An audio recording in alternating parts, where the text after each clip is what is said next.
Welcome back, everyone, to another episode of Profluence Sports. We have a super exciting one today. I always love the technologies and companies that can go well beyond sports. So we have Amanda here from Sequel. So Amanda, thanks for joining us, and excited to dive into this one. Yeah, thank you so much for having me. It's awesome. So super cool background, but let's touch on that quickly. Give us the quick 30-second minute overview, who you are, and what you're building now at Sequel, and then we'll take it from there. Absolutely. So I'm Amanda. I'm one of the co-founders of Sequel. I started the company 6 years ago with Greta Meyer, my co-founder, while we were at Stanford. While we were there, we discovered that a man invented the tampon over 80 years ago, and it has not dramatically changed since then. We struggled with our period products on game day as former high-level athletes. Greta played Division I lacrosse at Stanford.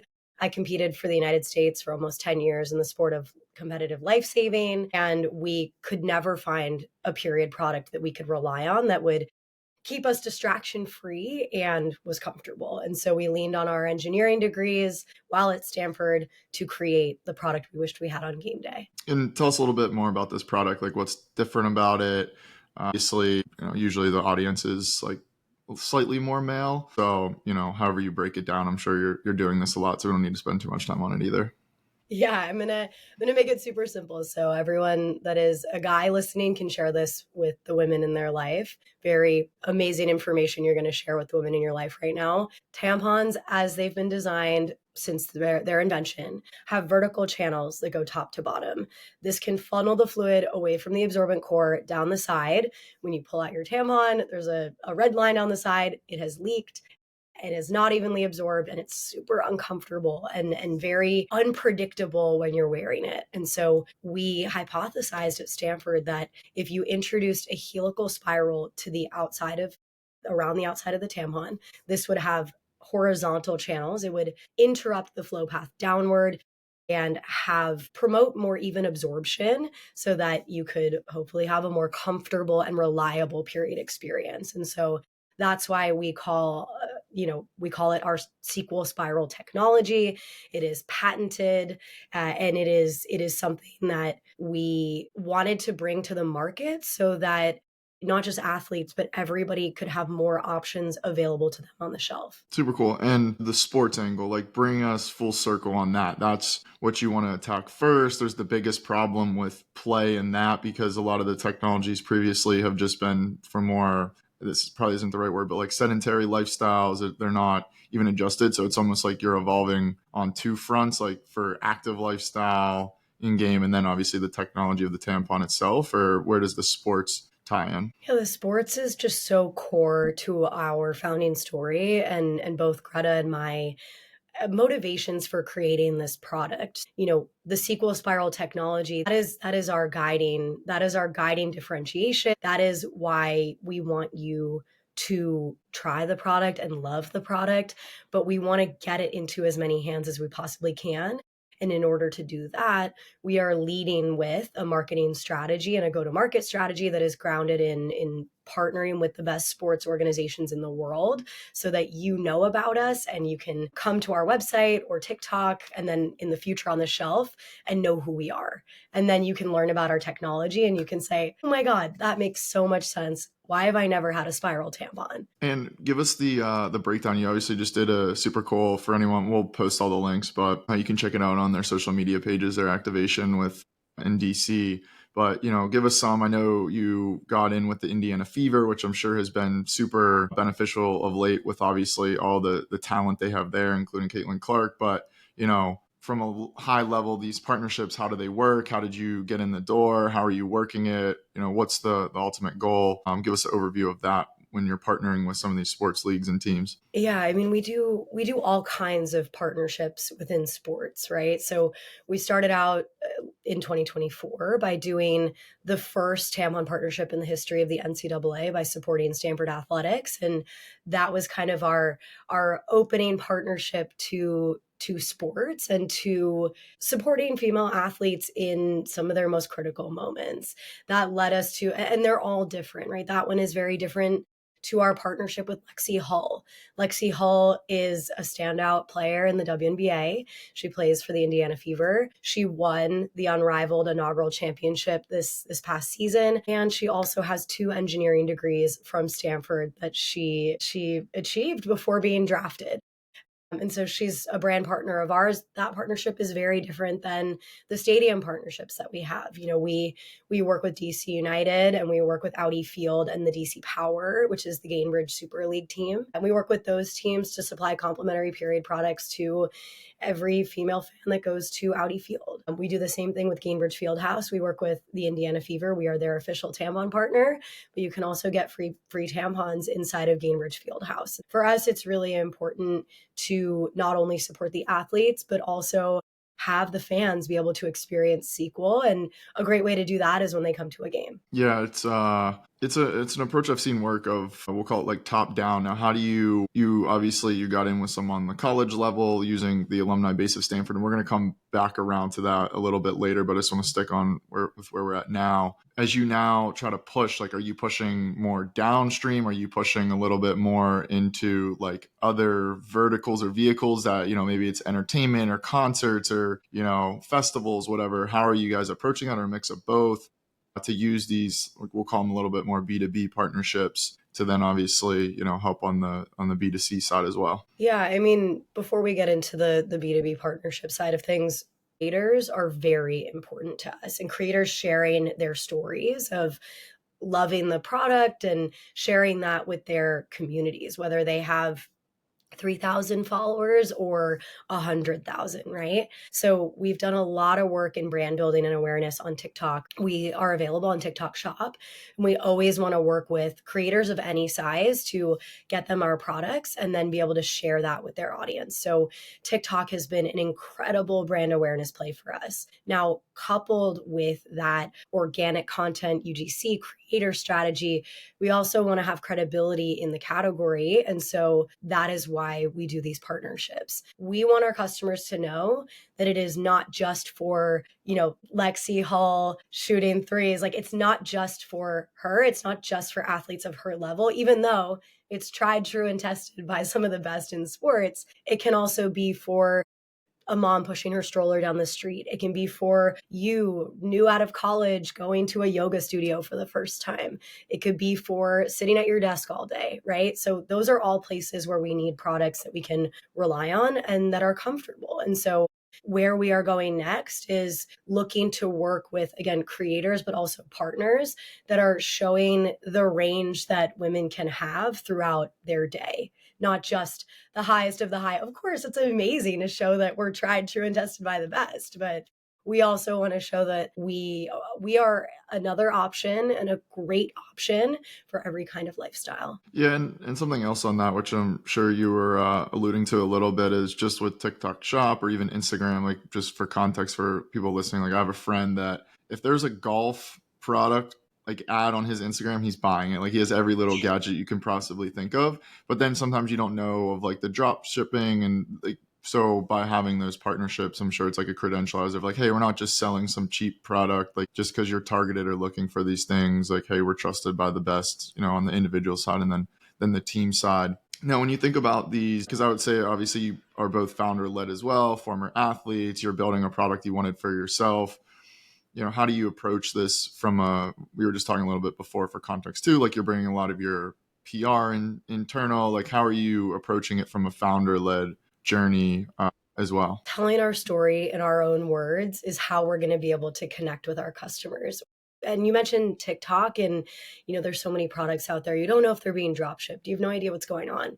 And so Greta and I, whenever we can, we get on a TikTok live. We want our customers and our community to see our faces. Greta is an unbelievable wealth of knowledge in the tampon space when it comes to health, safety, performance, everything from fibers to suppliers to everything. She has connected our company with some of the world leading experts in everything from toxic shock syndrome to tampon engineering. And so getting the two of us in front of our community on a TikTok Shop or us on TikTok telling our story and telling how much thought went into this product, that is everything for a new brand. That is everything for our customers to be able to trust us. We as founders, Greta is really on the engineering side of things.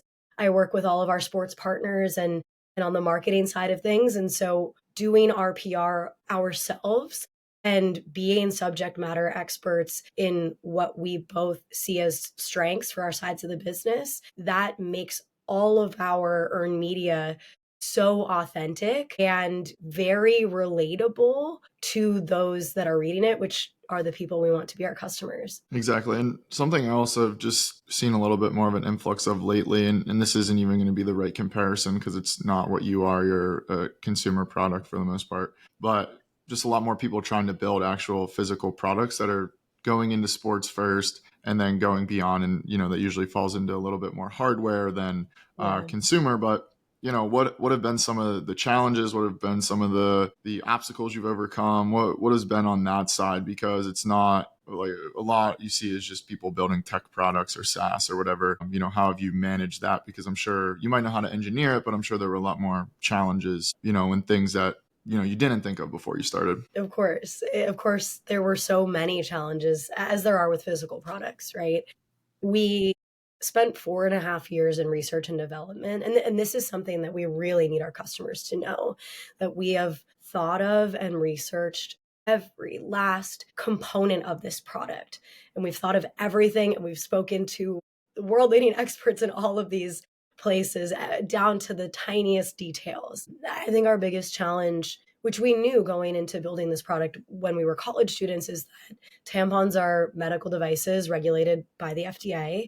And so we knew early on that we were going to need to submit this product to the FDA. And there are a lot of testing protocols and things that need to be done in order to submit. And so this product is not just, oh, I'm going to order t-shirts and put branding on them, and then I'm going to put them in a warehouse or in my apartment, and then I'm going to ship them out. This is a product going into your body. It is a medical device. It is regulated by a government organization. And so obviously that has its challenges, but we overcame them by pulling in experts where we needed experts. And taking the time, the 4.5 years to do that, I think patience has been our biggest lesson. Yeah, and that's obviously tough in today's time period with everything, wanting to be instant, or we get so much instantly. Something else on this, and I want to come back full circle on to just even the Stanford side, and this levies off what you're saying, but you spent 4 years or a little bit longer than 4 years researching this, developing this. Was this built out of Stanford? I believe you either raised some money or won something while you were building this as well, as a project, capstone project maybe, or something like that. How did that go? Give us like the quick high level, the story of that as well. We do get a good bit of students or people looking to, build their own things. So I just want to, touch on that for them. Absolutely. So we started this as a class project. It was in an entrepreneurship class, and we pursued it as a capstone after that. So we worked on this our entire senior year at Stanford. We were undergrads. We were not master's students or in the business school. We were seniors in college. This was at a period of time where it was very en vogue to drop out. And it was like, I'm a Stanford dropout. And Greta and I very intentionally stayed at Stanford because it is such an incredible environment to build within. It's an amazing community to be able to build this product throughout the entirety of our senior year was an unbelievable experience, and really leveraging everything that Stanford has to offer. We were then able to bring on some grant funding, which was non-dilutive, and that really kicked off our summer after graduation and got us to the point where we were ready to raise a round of funding to then kick off our R&D formally. Yeah, and give us, how you did that, how you went about it, just for people that want to start their companies as well, what that process looked like for you, and how you went about it, and any details you can share as well. This really goes back to what you were saying about PR and founder-led PR. Quicker you can get at telling your story and telling it in a really impactful and convincing way, the doors will open for you. So we spent a lot of time researching grants that we could apply to as female founders. Greta played Division I lacrosse at Stanford, so college athletes, and health and wellness, healthcare, consumer products. We were looking at all of these different grants that we could apply to. Became very good at sharing our story and telling these grant organizations the type of impact that we wanted to have as a business in the future. And so my advice for these grants is, you don't have usually a lot of time or a lot of space to tell your story. So get really good at making sure it's concise and you can communicate your impact well. Yeah. And then on to it sounds like you raised a formal, equity round as well. Same thing, right? Tell your story, I'm assuming, just a little bit more on the human negotiation side, I guess.